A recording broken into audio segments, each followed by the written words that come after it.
Good morning, ladies and gentlemen. On behalf of Brigadier General John Alexander, acting the Adjutant General of the State Military Department, welcome to the farewell ceremony for Headquarters 49th Military Police Battalion as they depart for their mobilization station and they prepare for deployment in support of Operation Iraqi Freedom.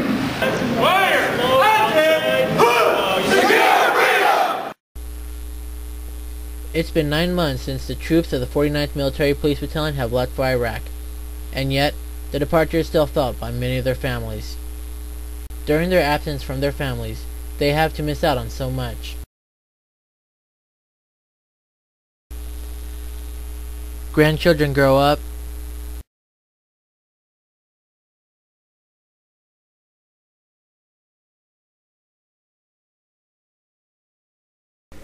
and start their first day of school.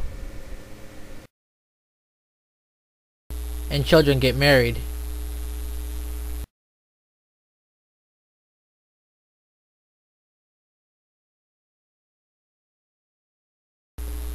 Also, while gone in Iraq, loved ones who are left on the home front have to make many changes to fill the hole that their loved ones had once filled.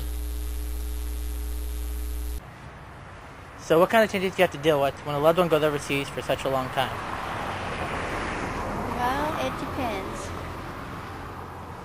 The first time that Dad went overseas was when you guys were little children, ages 3 to 12, and I didn't know how to drive and didn't have a babysitter, and then not getting paid from the military from November till March. It was a big change.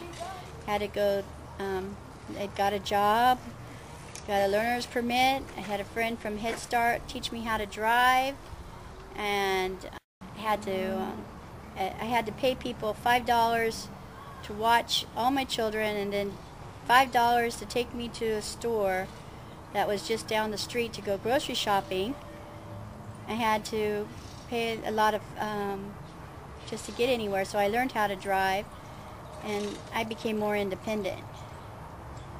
And the second time that Dad left, you guys were teenagers, well, from ages 18 and or actually 20, and I knew how to drive. I already had a job. I was more prepared because I was already more independent.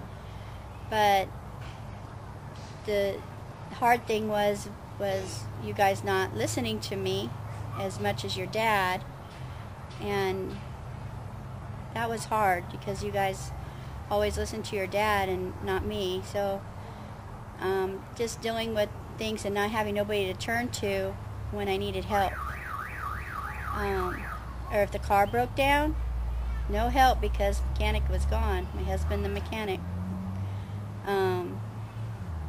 Deciding what bills to pay, I had to figure that out on my own, and what changes in our daily lives are going to be, had to figure that out on my own. And now that you guys are ages 19 to 28 and not all of you are here, my oldest son gone, Amanda gone, off and married, and Albert's in and out. He comes back and goes, and he's married now. But I have a 5-year-old grandson, a 19-year-old, and a 20-year-old. And well, it's a lot more easier knowing that I have the job and able to drive, but making difficult decisions, that's hard. Still, if the car breaks down, not getting any help, how to get the car fixed. We're buying a house now out of state, and I'm scared to drive by myself far away. I never drive out of a city or too often, and going to another state is going to be very difficult. Picking out the house on my own and having to email Dad or instant message, talking on the instant message to find out what he likes and what he doesn't like. And even right now when we decided which house was difficult because the house that we really want was 45 minutes away from civilization, or a little town. Can't pick that house because there's no restaurants, there's no gas stations, there's no stores, no nothing for 45 minutes way up there in the hills. But it was a beautiful house, already furnished, and all the lawn supplies and horses and everything. I couldn't take that house because I couldn't do it on my own, driving that far away and not having any help. So I chose another house that was closer, but has more room, and I feel more comfortable with. But it's still scary to move. I am really scared to move out of state. Making choices on how to, what past due bill to pay and what ones not to. So how has things changed since Dad left before he went to Iraq the first time, and now how it is now? The first time that when Danny was involved in Desert Storm, when he left in November. There was no communication. I had to wait for a phone call, and sometimes I never even got no phone calls. He would send home tapes in the mail, and that's as far as the communication went. Letters, he would mail letters to us. I don't recall sending him any packages like I do now. Now I look forward to the time between 7:30 till 11 o'clock to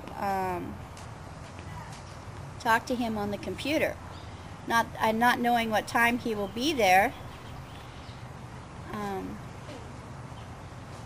I just wait for him to show up on the computer, and that time in the morning is the most time that I get to talk to him.